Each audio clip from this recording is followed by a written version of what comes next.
Olá pessoal, boa noite, tudo bem?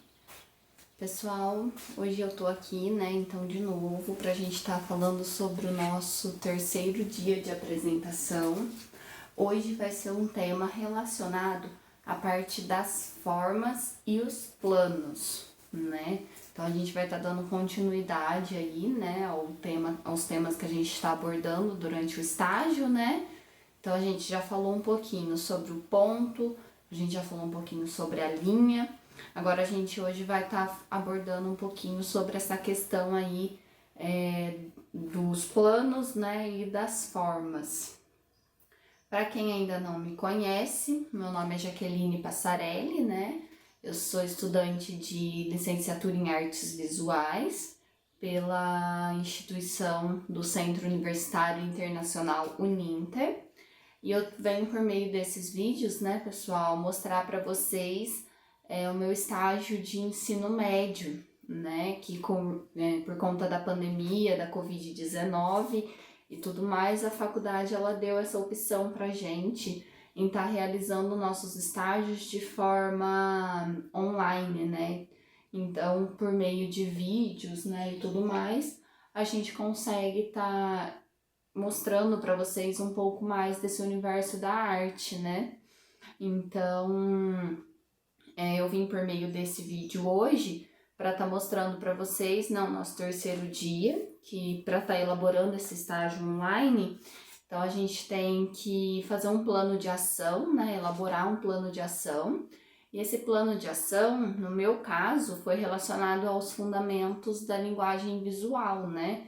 Que é o que a gente já andou falando um pouquinho, conversando um pouquinho mais durante os outros dias. Que a linguagem, a gente tem a linguagem escrita, a gente tem a linguagem falada, a gente tem a linguagem visual, né? Que é a que a gente consegue estar compreendendo, vendo as coisas por meio de gráficos, né? De grafismos mesmo. A linguagem escrita, né, gente, ela tem códigos que a gente utiliza para estar formando uma palavra, para estar dando coerência num texto, por exemplo, né, com os sinais de pontuação e tudo mais. Com a linguagem visual é mais ou menos o mesmo esquema. A gente também tem elementos visuais que vão estar contribuindo para que a gente olhe para uma imagem, né, e consiga estar entendendo o que ela está querendo passar para a gente, que a gente consiga compreender o que aquele artista quis expressar, né, quis expressar no uso daquela imagem, né, e tudo mais.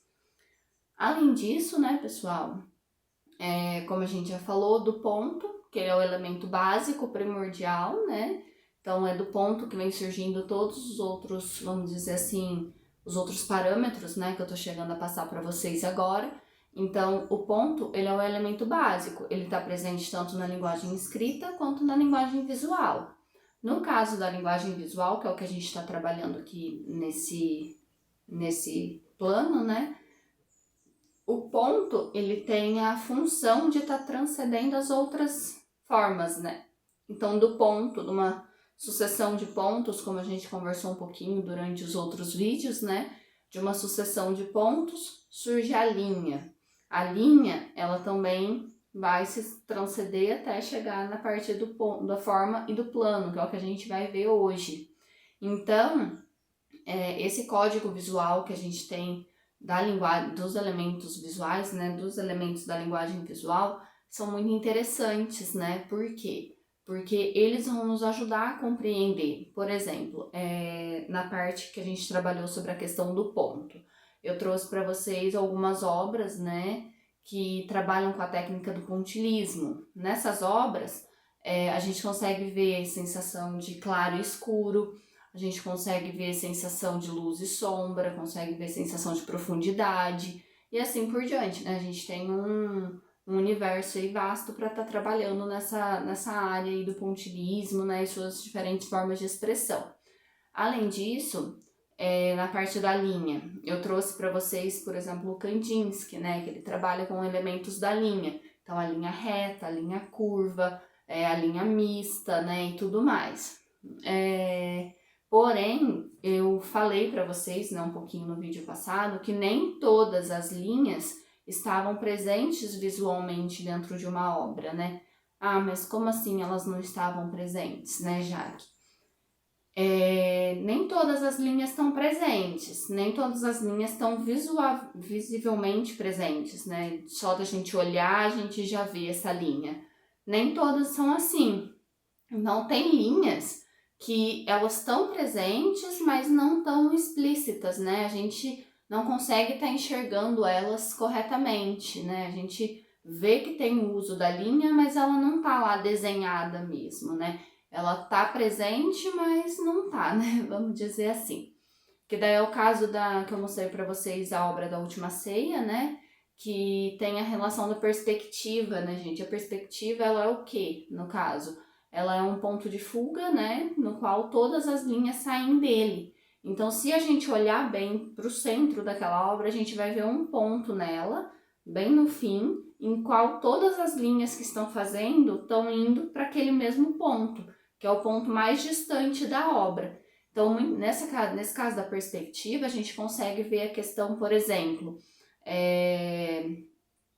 se um objeto está mais perto e com a repetição dele, conforme ele for, essa perspectiva vai se distanciando, esse objeto vai ficando mais distante, vai ficando menor. Então, essa é uma questão da linha que a gente trabalhou no vídeo passado também, né? Que é muito interessante para estar abordando aí durante esse vídeo nosso aqui também dos elementos da linguagem visual, né? Bom, pessoal, dessa forma, né, eu vou estar dando início hoje aqui com vocês, então, trouxe meu roteirinho, né, como todos os vídeos. Hoje a gente vai falar um pouquinho, então, das formas e dos planos. O que são as formas, o que são os planos. Trouxe alguns exemplos aí de obras também para a gente estar vendo um pouquinho essa questão da forma e do plano presente mesmo, né, como a mesma questão da linha que eu estava falando anteriormente, a questão do plano presente mesmo, ou a gente vê que tem o plano, mas ele tá um pouquinho mais, vamos dizer assim, implícito, né, a gente não tá conseguindo ver certinho, né, então tem toda essa questão também dos planos, a gente vai ver um pouquinho o que como que ele se constitui, né, e tudo mais. Então, né, gente, para estar dando início nessa parte do plano, o plano ele vai ser produzido pelo ponto, olha bem, o ponto que a gente falou lá no início, né, lá no nosso primeiro vídeo. Então, se você ainda não viu o vídeo do ponto, gente, o vídeo que eu estou falando sobre o ponto, dá uma olhadinha ali atrás, que ele tá bem legal também. Qualquer coisa pode estar deixando nos comentários, eu vou estar vendo certinho com vocês, tá? Então, gente, o plano, a linha, né, ela é produzida pelo ponto, que se desdobra, né, em tipos fontes de forma, que é o caso das linhas retas geométricas, que é a horizontal, a diagonal e a vertical, que foi o que a gente conversou. Então, gente, o que isso aqui quis dizer? É basicamente o seguinte, a linha, ela vai se deslocar, né, de um ponto. Então, para se fazer uma linha, né, para se formar uma linha, a gente precisa de estar com ela com um ponto, né? Então, querendo ou não, isso daí é uma coisa que ajuda bastante. Então, a gente vai estar vendo a questão do ponto se desdobrando e formando a linha. Outra questão também seria a questão de desta linha formar o plano e a forma, né? Que é o que a gente vai ver aqui logo em seguida. Então, gente, o que são essas linhas geométricas, né? Essas linhas retas geométricas? Elas vão se basear no seguinte, a diagonal, ela vai se revelar em uma capacidade de construir uma forma circular. Então, com a linha vertical e horizontal, não se cria uma forma, né? Uma forma horizontal, uma forma tipo circular, por exemplo, oval e tudo mais. Isso vai se transcender da forma diagonal, que daí ela vai conseguir, através dela ser na diagonal, a gente vai conseguir estar formando aí linha, círculo, né, formas ovais e tudo mais. Através da vertical e da horizontal, vai se ocorrer a obtenção dos ângulos, né? Então, cada tipo de fonte de linha resulta em 3 tipos de ângulo, que eu vou estar falando um pouquinho para vocês daqui a pouquinho. Eu só vou estar mostrando aqui, ó, uma imagem que eu trouxe aqui para vocês, né, que seria a formação do plano. Como que resulta essa formação do plano?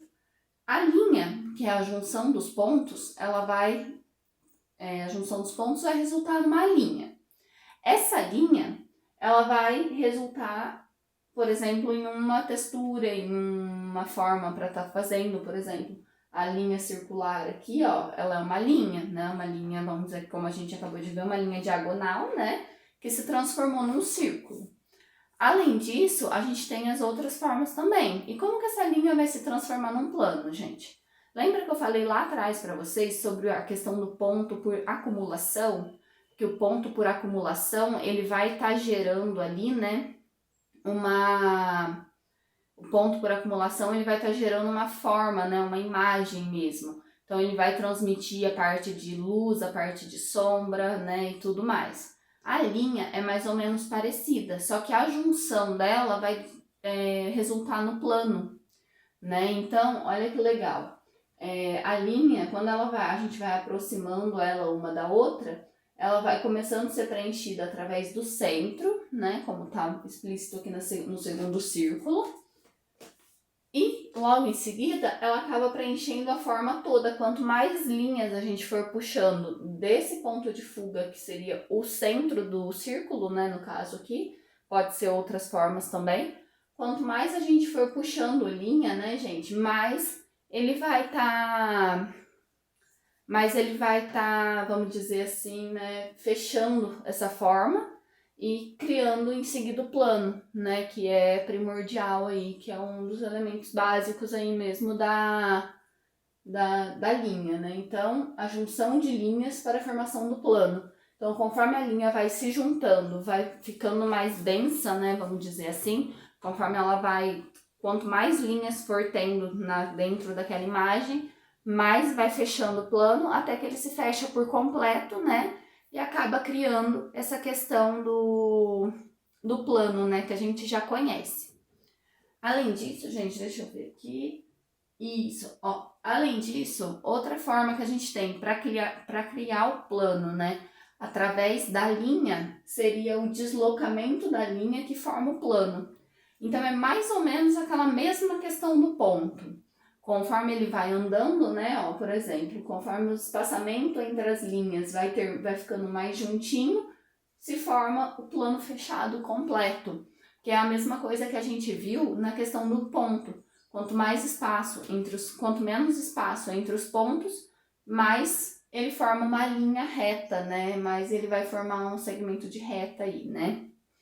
Então, gente, aqui é a mesma coisa. Quanto mais próxima uma linha da outra, ó, ela vai perdendo espaço até que ela vai ficar juntinha por completo e acaba formando o plano em si mesmo, tá? Aqui agora, né, gente, como eu falei pra vocês, então a linha diagonal, que foi aquela que a gente conversou um pouquinho lá no vídeo anterior, né? Deixa eu até voltar aqui só pra gente dar uma relembrada. Aqui, ó. Então, os 3 tipos de linha, né, que a gente falou no vídeo anterior lá da linha. Caso você ainda não tenha visto também, pessoal, recomendo estar indo lá dar uma olhadinha, que vai agregar muito conhecimento aí a vocês sobre essa questão, sobre uma nova forma mesmo de estar vendo a linha, tá? Nessa perspectiva. Bom, pessoal, então, a linha vertical é a linha em pé, né, a linha que vai estar mostrando, vamos dizer, o comprimento, né, a linha em pé, a altura, né, e tudo mais. A linha deitada, que é a linha horizontal. A linha horizontal a gente vê ela em determinadas obras, vê ela na natureza, ela vai estar aí ajudando a medir a largura também, né, então é mais ou menos o seguinte, altura e largura para a gente estar guardando na cabeça, por exemplo, num quadrado. Ou num retângulo, num triângulo, né, e tudo mais. Então, a linha que está em pé vai medir a altura daquele quadrado, a linha que está deitada vai medir a largura daquele quadrado, né, mais ou menos dessa forma, daquele objeto, por exemplo, dessa folha de papel. A vertical dela vai demonstrar para mim a altura dela e a horizontal vai demonstrar para mim a largura dessa folha. Né? Então, só pra gente estar fixando aí na mente, né? Tá aguardando, né? Então, é mais ou menos isso. E depois a gente tem a linha diagonal, que é a linha tortinha, né? Vamos dizer assim. A linha que ela tem um caimento. Essa linha, gente, é a que se desdobra, né? E com ela a gente consegue constituir a forma do círculo. Bom, dando continuidade aqui, vamos voltar.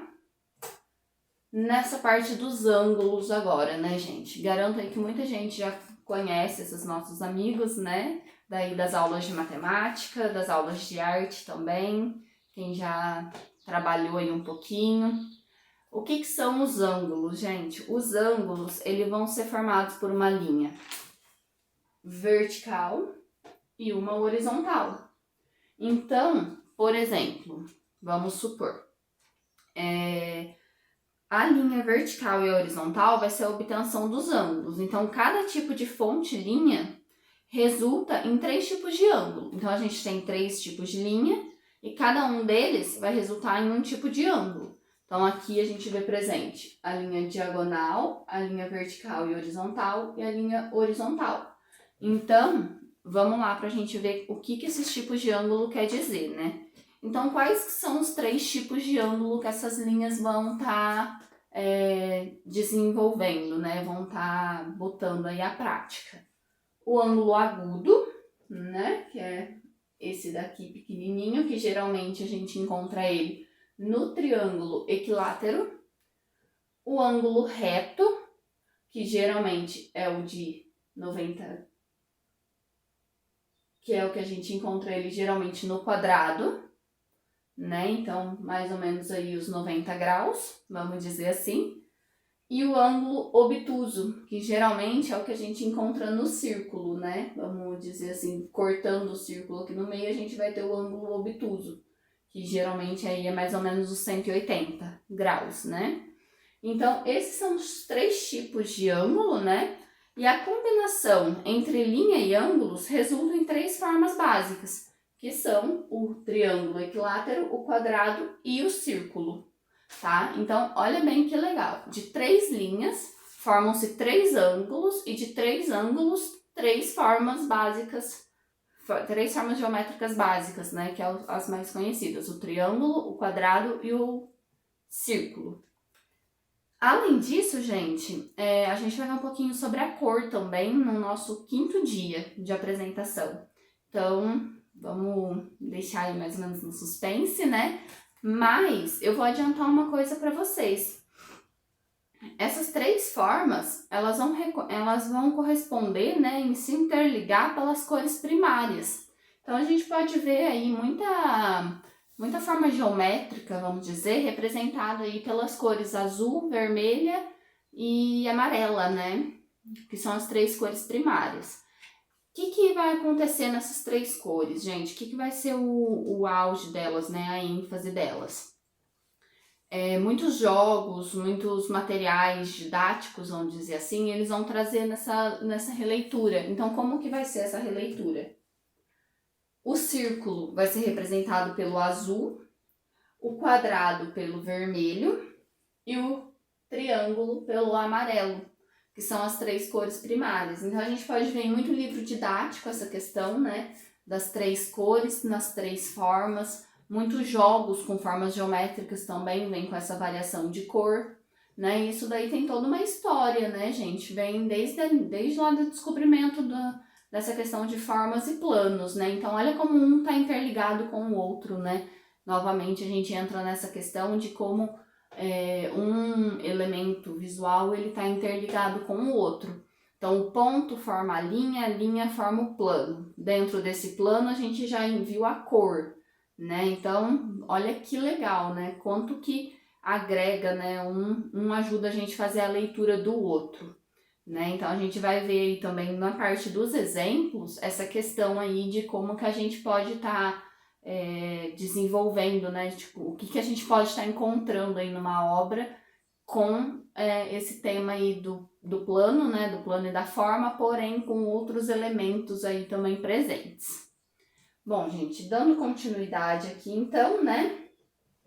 Essas 3 formas, né? Eles vão elas vão ser as 3 formas básicas, né, que seriam os fundamentos de toda a criação artística e arquitetônica. Então, gente, olha que bacana. Dessas 3 formas básicas, a gente consegue estar constituindo aí, né, toda a parte de criação, né, a fundamentação da criação artística e arquitetônica também. Então, por exemplo, na arquitetura presente nas cidades, a gente consegue estar vendo as formas geométricas presentes, né, no chão, por exemplo, os paralelepípedos, né, e tudo mais. Então, é muito interessante a gente estar observando isso ao nosso redor quando a gente sai ao ar livre. Mais pra frente, na parte dos exemplos, eu vou mostrar um exemplo aí de plano, que vocês vão ver que legal, para estar observando quando estiver em contato com a natureza, na cidade, em um lugar mais alto. Vocês vão ver que bacana que é essa questão do plano também. Bom, gente, dando continuidade, né, a teoria das formas agora. Então, todo plano, né, ele vai ter uma forma. Então, foi aquilo que a gente falou um pouquinho antes também, da parte de, por exemplo, a gente tem uma forma, né, lá no nosso primeiro vídeo do ponto, que a gente falou do quadro, por exemplo, essa folha de papel é o espaço que eu tenho para criar, né, o meu quadro de referência.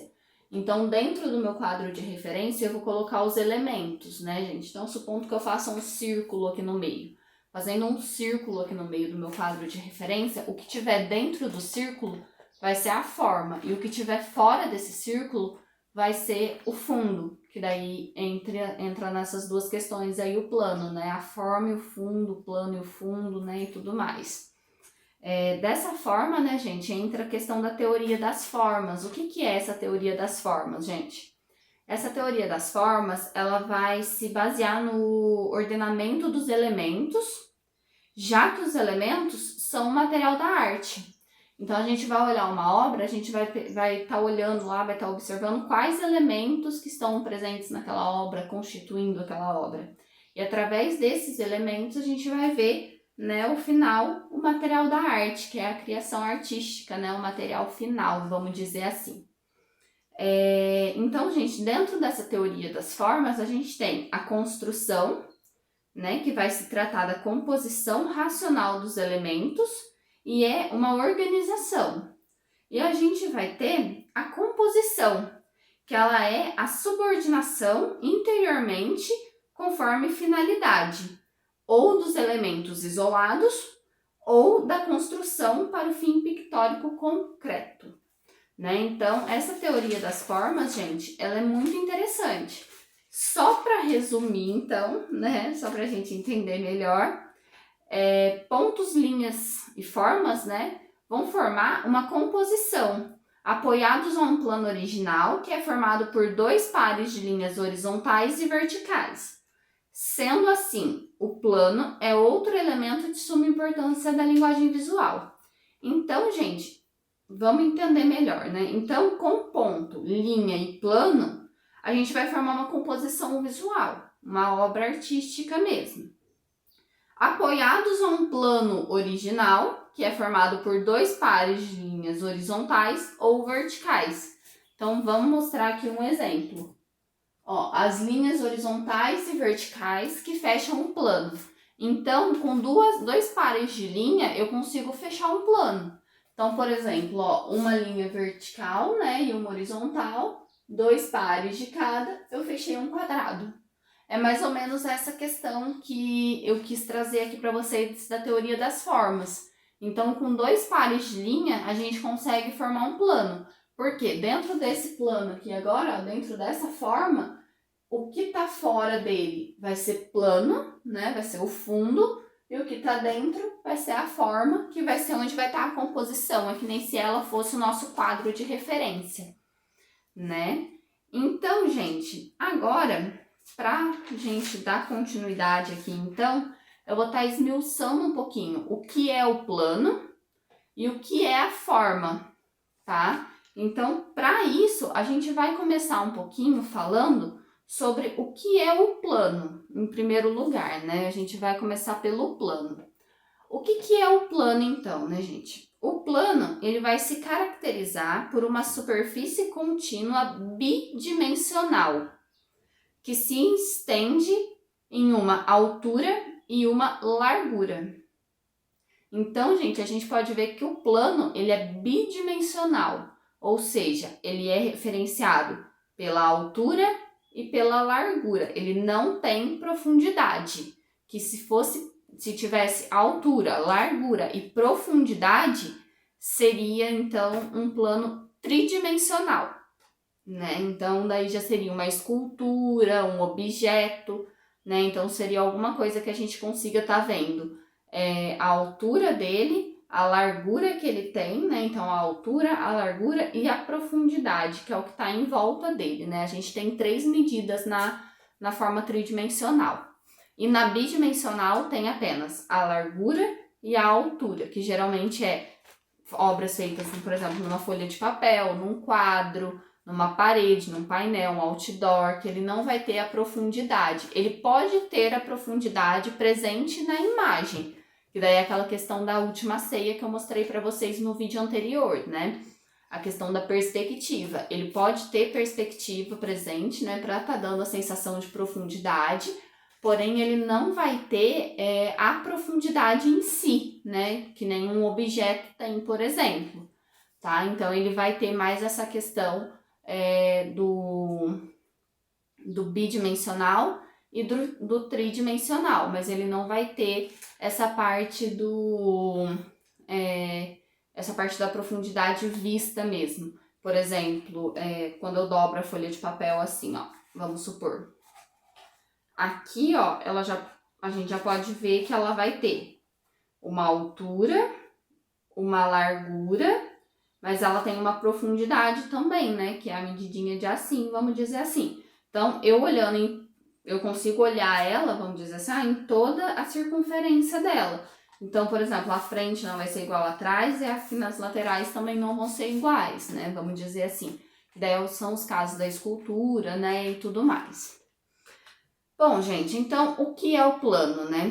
O plano ele vai se caracterizar por uma superfície contínua bidimensional que se estende em altura e largura, que foi o que a gente acabou de conversar um pouquinho aqui agora, né? Além disso, ele é o trajeto de uma linha em movimento e com amplitude.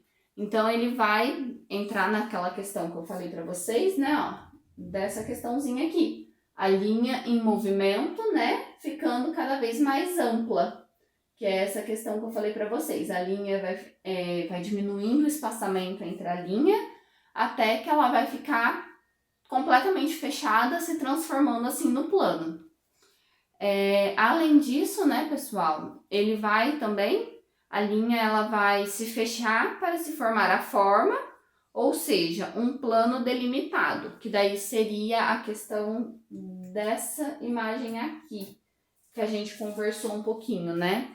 Que seria essa parte, por exemplo, do conjunto de linhas formar o plano fechado. Que daí o que é esse plano fechado? É o que vai estar dentro da obra, né? Vai estar dentro do contorno, vamos dizer assim. Além disso, né, gente? Então, vamos passar aqui. Ó, seria mais ou menos essa questão aqui, ó, o plano. Ele vai se caracterizar por uma superfície contínua bidimensional. Então, ela é bidimensional, né, ó. Tá dando uns bug aqui, gente, mas tá tudo bem. Então, ó, ele vai ser bidimensional, então com uma forma fechada, um segmento de linha contínua, né, que vai se transformar aí na obra fechada. E a gente tem aqui o trajeto de uma linha em movimento com amplitude, né? Então, que ele vai se movimentando aí, né? Os pares de linha, que foi o que a gente falou. Ó, com 2 joguinhos de linha, né? Ó, 2 jogos aqui, 2 aqui, 2 aqui. A gente vai fazendo até com que ele vá se transformar na forma fechada. Bom, nesse caso, gente, eu trouxe um exemplo aqui para vocês. Mas esse aqui é mais pra frente. Dessa forma, né, pessoal, a gente pode estar trabalhando a questão de 2 formas de representação, que vão nessa imagem aqui mesmo, que são as formas fechadas, né? As formas fechadas, o que elas vão estar fazendo, né, gente? As formas fechadas, elas vão ser reguladas pelas margens e podem mover-se com mais facilidade. Então, as formas fechadas, elas vão ter mais essa questão aí do movimento, né? Além disso, elas criam um espaço interior e exterior. Como assim, pessoal? O que está dentro da obra é o espaço interior daquela forma, o que está fora dela é o espaço inferior, exterior, né? Perdão. Daquela forma, né? Então, entra nessas duas questões de espaço também. Além disso, né, pessoal, a gente tem as formas abertas. O que seriam as formas abertas? As formas abertas, elas vão se caracterizar pela articulação da área interior, elas vão ser mais freadas, né, então elas não vão ter tanta facilidade assim no movimento, e pelo contorno no ato de mover-se, né? Então, gente, as fechadas, elas vão ser reguladas pelas margens. Então, a margem vai ser as linhas, né? Vão ser as linhas básicas que vão estar fechando essa obra. E fechando essa forma, né? Perdão. E as abertas vão ser pela articulação da área interior, né? E exterior. Então, ela não vai ter um fechamento. Então, gente, com a obra fechada, a gente pode dar um exemplo assim, ó. Se a gente fizer um desenho lá no Paint, por exemplo, vamos citar essa ferramenta aí, que ficar um espacinho em aberto, na hora da gente colorir ele vai colorir a tela toda, por exemplo. É mais ou menos essa questão. Se a obra está aberta, né, se ela é considerada aberta, ela não vai ter muito essa relação entre fundo e espaço, né, interior e exterior. Já a obra fechada, ela vai ter essa diferença básica, né? Bom, além disso, né, gente, a gente pode estar vendo também a questão das formas fechadas delimitadas pelo contorno, elas vão criar um espaço interior e exterior, e essas formas definem um espaço, né? Então, esse espaço eles vão poder ser definidos em positivo e negativo. Então, seria forma branca, fundo preto, forma preta, fundo branco. Basicamente assim. Que daí vai ser essa questão de negativo e positivo, né? Então, vai ser a relação entre figura e fundo. Por exemplo, o fundo é preto com a figura branca, então a gente vai estar vendo que é interior ou exterior. E a mesma questão vice-versa do fundo branco com a forma preta, que a gente vai estar vendo também, né? E tudo mais. Nesse caso, gente, eu trouxe um exemplo aqui para vocês, que seriam essa imagem aqui, ó. Deixa eu passar para o lado de cá para vocês darem uma olhadinha melhor.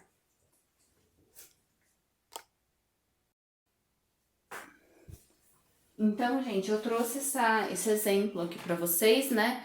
Que é uma imagem mesmo, vamos dizer, do dia a dia, né? É uma árvore com o céu azul. O que essa árvore ela vai querer estar passando pra gente? Por que eu trouxe ela como exemplo? É bem simples. O galho, né, a parte preta dela, né, vamos dizer assim, vai delimitar o que é a forma, né? Então, o que é figura. E a parte azul, que é o céu, né, o céu azul, ele vai delimitar o que é o fundo dessa imagem, né? Então, olha que bacana. É uma imagem do dia a dia, a gente consegue estar observando isso daí no dia a dia. Por exemplo, quando o céu tá azul, a gente vê uma árvore e tudo mais, a gente vê que a árvore ela vai se desenvolver pela forma, né, pela figura, e o céu, o restante que tá atrás, vai ser pelo plano, né, pelo fundo, né, e tudo mais. Essa relação de figura e fundo, gente, ela vai ter vão ter três variações, que vão ser essa imagenzinha aqui, ó, relação figura e fundo. O que vão ser essa relação, gente? Essas relações, elas vão se configurar em estável, ambígua e reversível. O que são essas três variações?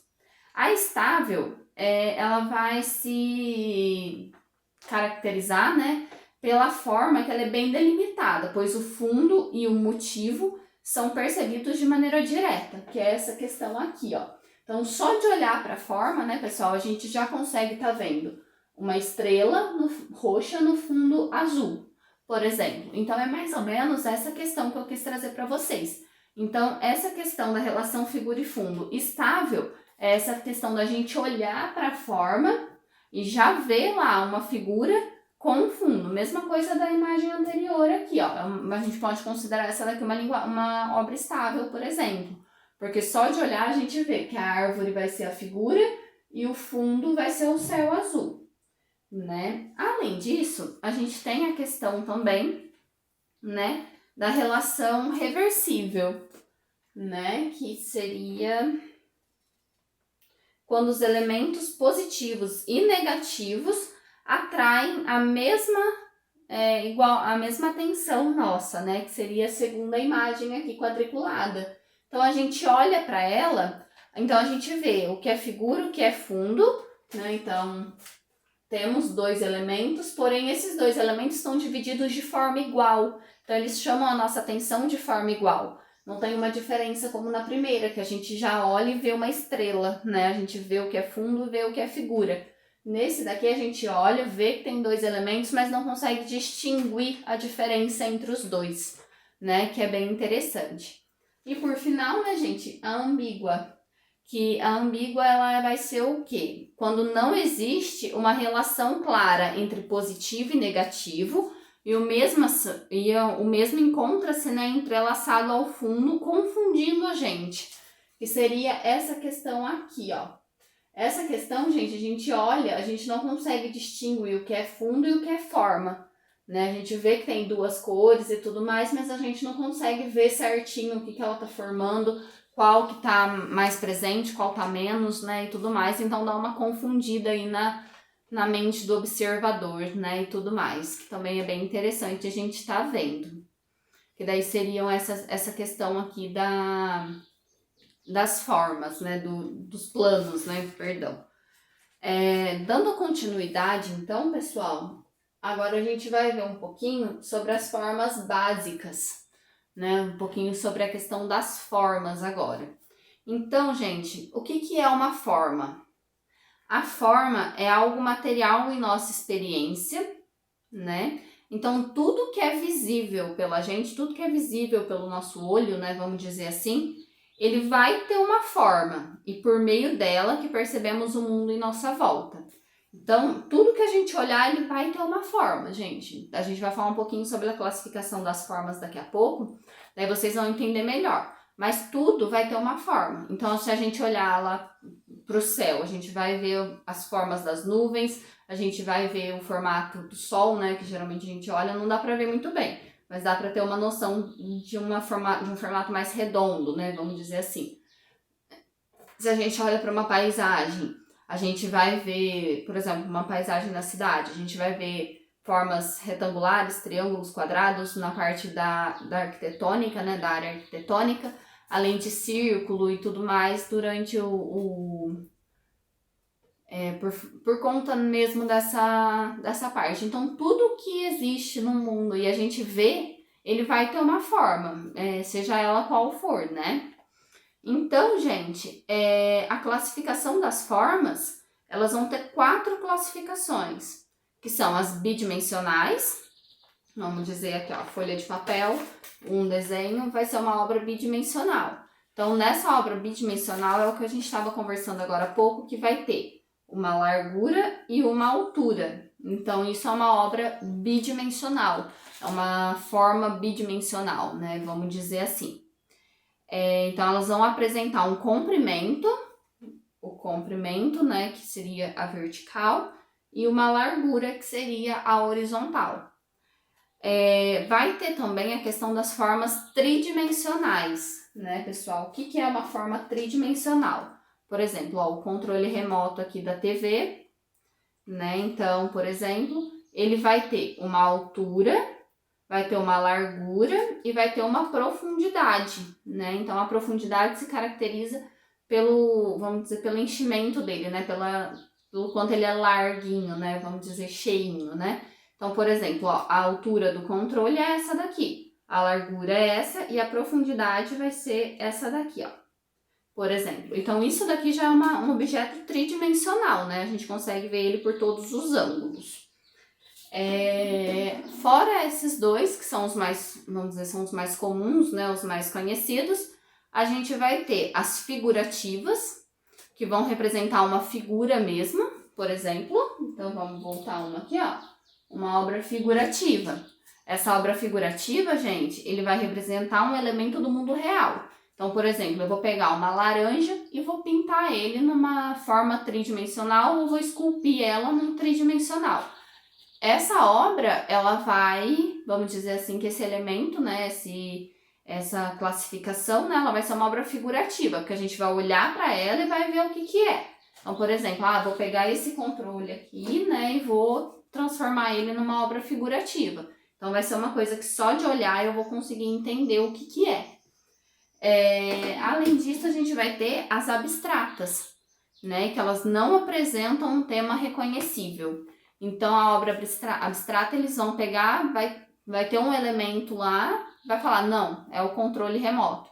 Mas não vai estar dando pra gente perceber que é um controle remoto, né? Então, isso é uma obra abstrata, que a gente vai olhar, mas não vai conseguir reconhecer o que está expresso naquela figura, né? naquela representação, né? Deixa eu ver aqui qual que é a próxima imagem. Então, gente, eu trouxe aqui para vocês as formas básicas, né? Como a gente falou lá atrás. Quais que vão ser as formas básicas? Quadrado, círculo e o triângulo. Olha a questão da cor presente aqui de novo, né? A representação deles através da cor, das cores primárias, né? O azul, vermelho e amarelo. Então, as formas básicas e os polígonos, né? Que seriam esses daqui.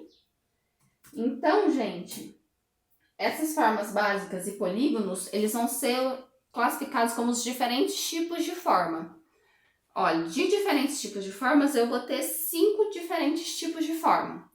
O primeiro são as formas geométricas e os polígonos, que são esses daqui, né? No caso, vão ser construídas matematicamente, como círculo, triângulo e quadrado. Então, entra naquela questão do ângulo, né, gente? Ó, o ângulo de 90, o ângulo obtuso, o ângulo... toda a parte de ângulo, né, vai entrar aqui. O agudo, né, o obtuso, vai entrar tudo certinho nessa parte aqui. Além disso, a gente vai ter as formas retilíneas. As retilíneas, elas são limitadas por retas que não se relacionam matematicamente, que seriam essas opçõezinhas aqui, por exemplo. Então, elas vão ter formatos, né, diferenciados, mas elas não se relacionam matematicamente. Elas vão ser obras mais livres, né, mais espontâneas. Além disso, a gente vai ter a questão das formas irregulares, que são essas opções. Então, a gente pode estar vendo que ela tem linha reta, linha curva, tem a formação de um quase triângulo aqui, mas ele não chega a se formar. Então, essa parte são as formas irregulares, que eles são limitadas por linhas retas e curvas que não se relacionam matematicamente também. Então, elas também não se relacionam matematicamente. A quarta forma de representação da linha são as formas feitas à mão. A característica das formas feitas à mão, gente, é o caráter caligráfico, né? Ou criadas à mão livremente, enfatizando esse processo. Então, por exemplo, são formas que não dariam para a gente estar vendo elas, por exemplo, através de um programa gráfico de computador, por exemplo, que as obras feitas à mão, né, as formas feitas à mão, caracterizadas dessa forma, elas vão mesmo, vamos dizer assim, né, vão ter esse caráter, né, do feito à mão mesmo, né, vão evidenciar esse procedimento de fazer a forma à mão, né, e tudo mais. Que daí vão ser mais essa parte de letra, vai ter toda essa questão, né, da caligrafia e tudo mais. E por último, né, gente, a quinta forma seria as formas acidentais. O que vão ser as formas acidentais, né? Elas vão ser determinadas pelo efeito ou obtidas por acidente. Então, por exemplo, essas formas acidentais, elas vão se caracterizar mais ou menos no quê? Nossa, eu tava pintando, derrubei um vidrinho de tinta e formou um formato lá, mais ou menos, né? Então, esse formato, né, da tinta que caiu, ele vai ser uma forma acidental. Ele vai ter um formato, porém ela foi criada por acidente, não foi uma pessoa que criou. E dificilmente, né, gente, uma forma criada por acidente, a gente vai conseguir fazer outra idêntica. Porque geralmente por acidente a gente sempre acontece, mas depois para representar aquilo é muito difícil. Então, por exemplo, às vezes vai ter um respingo de tinta pro lado que eu não vou conseguir representar, né, e tudo mais. Então, essas formas criadas por acidente, elas têm essa outra característica, né, que é muito difícil depois estar representando elas, né, através de alguma dessas outras formas que eu passei para vocês. Bom, pessoal, a gente está quase finalizando então, né, o nosso vídeo de hoje, que a gente falou sobre essa parte das formas. Antes de eu estar indo para a parte dos exemplos, eu vou estar voltando um pouquinho com vocês, então, lá no nosso primeiro slide, só para a gente estar fazendo uma pequena... relembrando um pouquinho, então, tudo que a gente conversou hoje, né?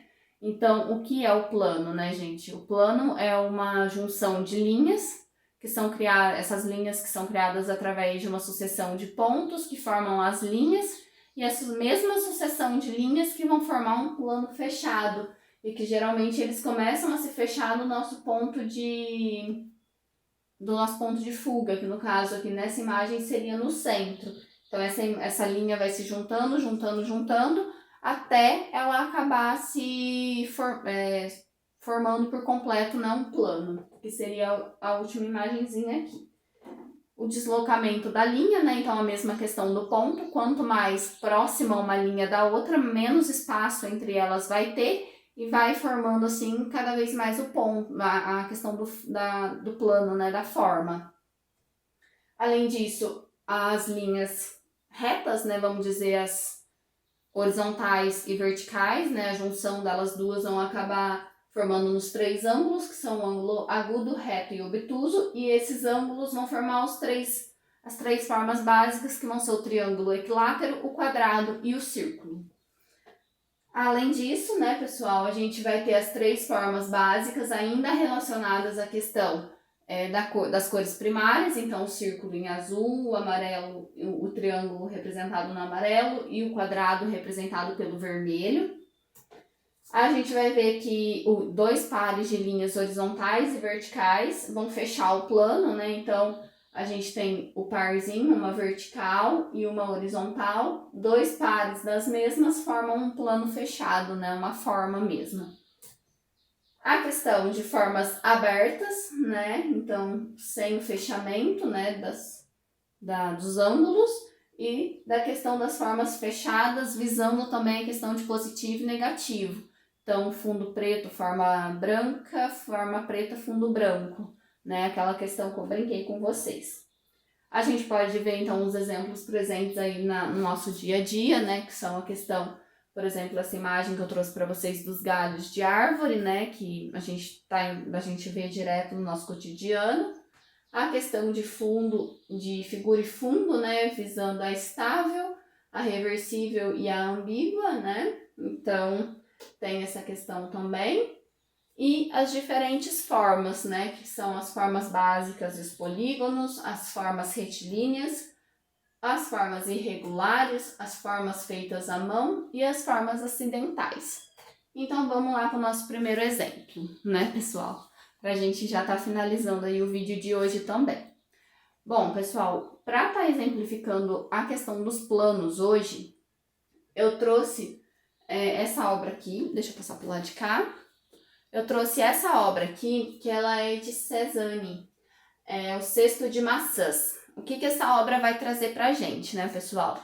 Ó, então, essa pintura, ela vai explorar a distribuição dos pontos, né? Ó, então, vai ter os pontos aqui, representados às vezes pelas frutas, né, e tudo mais, dispostas sobre toda a mesa. E essas formas, elas foram dispostas de modo que identificamos, né, uma alternância entre dois frutos isolados e frutos agrupados. Então, o que é isso, gente? É a questão do ponto vindo à tona de novo. Aqui é uma forma diferente de representar o ponto, né? Mas a gente pode ver pontos isolados e pontos agrupados, né? Formas também, né? Que é o ponto numa questão de formato agora. Então, a gente pode ver toda essa questão do agrupamento, ó, das frutas no cesto, o agrupamento, né, e tudo mais. Então, essa questão que eu quis abordar para vocês para a gente estar vendo essa questão aí das formas agrupadas ou isoladas, né? Além disso, há um equilíbrio tonal, né? Então, entre o branco, o marrom, as cores das figuras, né? E tudo mais. E áreas mais claras, como por exemplo a parte branca aqui desse tecido, ela tá mais clara do que as dobras, ó. Então a gente vê que esse tecido tá um pouco amarrotado, né? Vamos dizer, ele tá um pouco amassado. Por quê? Porque a gente vê que aqui, ó, ele tá aparecendo mais luz. E onde ele estaria mais dobrado, ele tá bem mais escuro, onde não tá pegando tanta luz assim, né? Vamos dizer assim. Percebemos também que a obra é estruturada a partir de uma base geométrica. Então, a base geométrica aqui no fundo, ó, que seria a mesa. Então, a mesa é uma forma geométrica, no caso aqui ela é meio que retangular, né? Que vai dar a base para ele estar criando todo o restante. E olha as formas presentes, ó. As frutas, elas são meio que círculos, o cesto, o círculo. Temos um paralelepípedo aqui, né? Um retângulo. Formas irregulares, como a gente falou um pouquinho antes do tecido, né? E tudo mais. E a dimensão de destaque dos elementos em primeiro plano em relação aos representados no fundo, que caracterizam a profundidade. Olha a questão que eu falei para vocês, gente. Essa daqui é uma obra bidimensional, mas a gente pode ver a questão de elementos de largura, altura e a profundidade, ela está presente dentro da obra. Então, a gente vê, por exemplo, ó, que essa parte do tecido, ela tá mais próxima do espectador, né? De quem tá, do observador que tá olhando para essa obra, do que o prato. Por quê, gente? Olha o tamanho, né? A questão de tamanho. O prato, ele tá mais afastado, então ele tá um pouco menor. O tecido, ele já tá mais à frente, então ele já tá mais amplo, né? Já tá mais evidenciado. Temos essa questão aqui, então. Além da parte de cor, né, e tudo mais também, que a gente já deu uma explanada, né, deu uma analisada certinho. Além disso, né, pessoal, eu trouxe aqui para vocês um outro exemplo, que é a questão de um quadro aqui, né, de Escher. Esse daqui, no caso, é o Céu e Água 1, né, é uma gravura em xilogravura, né, do artista Escher, impressa pela primeira vez em junho de 1938, e a base dessa impressão é uma divisão regular do avião, né? Então, que se consiste em pássaros e peixes. Então, gente, olha que legal. Aqui em cima a gente vê o pássaro, né? A questão dos pássaros. Só que eles estão um pouquinho mais, vamos dizer assim, esbranquiçados, né? Eles estão um pouquinho mais, vamos dizer assim, a forma deles está um pouco mais regular, né, mais representativa mesmo, mais real. Então a gente já vê o pássaro aqui com mais facilidade. Conforme a gente vai baixando a visão, gente, a gente já começa a misturar o que é pássaro, o que é peixe, o que é peixe, o que é pássaro. Então, olha como essa questão do fundo, daquela questão de negativo e positivo que eu passei para vocês. Forma preta, fundo branco, forma branca, fundo preto. Né? Então, é essa questão do negativo e positivo que eu quis passar para vocês. Nessa faixa aqui de visão, ó, a gente olha e distingue, a gente consegue ver os dois elementos, né, presentes. Por exemplo, ó, um pássaro, pássaro, né? Então, é essa questão que ele quis trazer, né? Essa questão acaba entrando aí até um pouquinho da questão ambígua, né, da representação, porque dá uma confundida na nossa cabeça, né? Ele acaba não tendo uma representatividade clara. Ele tem a representatividade clara nessa faixa, né, vamos dizer assim, e nessa faixa. Porém, na faixa do meio, ele tem essa questão de dar essa bagunçada na cabeça do observador, né? É uma obra muito interessante que eu quis trazer para vocês darem uma olhada. Bom, pessoal, aqui chegou a hora, então, de eu mostrar para vocês aquela questão que eu ia falar sobre os planos na natureza. Por quê? Quando a gente vê o plano, sempre vai ter um plano de primeira, um plano visual, né, que a gente vê primeiro, e o plano visual secundário, né, que a gente vai ver depois. Eu trouxe essa imagem da natureza porque uma imagem aleatória, porque a gente vai ver o primeiro plano representado aqui pelo rio, ó, por exemplo, que é o que a gente bate o olho, a gente vai ver primeiro. O segundo plano, ele seria representado lá pela parte das montanhas. Por quê? É o que a gente vê depois, que está mais afastado. Então, o plano, gente, ele tem essa questão também. Tem essa variação aí também, né? Que é bem legal. Da questão da gente enxergar uma coisa primeiro e depois tá vendo uma outra coisa logo em seguida, né? Então, acho que é bem interessante também a gente tá dando uma olhadinha. Bom, como último exemplo que eu trouxe aqui para vocês, eu trouxe a natureza morta com o vaso de gengibre de número 1, né? Que é essa obra, né? Então ela vai ser uma pintura a óleo sobre tela realizada pelo artista Mondrian, né, em 1911. Neste trabalho, Mondrian é influenciado pelo estilo de Cézanne, que a gente viu logo ali atrás, né? Que seria esse daqui, né? Vamos dizer assim. Ao dividir elementos da composição em cores e ao as pinceladas para além dos limites do objeto. Então, gente, olha que bacana. As pinceladas deles são bem fortes e a gente consegue tá vendo essa questão também dos planos. Então, olha bem como, por exemplo, os elementos aqui de trás, eles estão bem menores do que o elemento aqui da frente. Essa questão de plano, profundidade e tudo mais que eu queria estar passando para vocês. Né, além das cores, ó, por exemplo, aqui a gente vê que tá batendo mais luz e sombra, né, do que aqui nessa parte mais fechada. Essa questão das cores aí também, né, ela tá super presente nessa questão também. Nesse caso, né, gente, eu finalizo aqui hoje com vocês o nosso terceiro dia de apresentação, né, sobre a parte das formas e dos planos. Eu espero que vocês tenham gostado muito.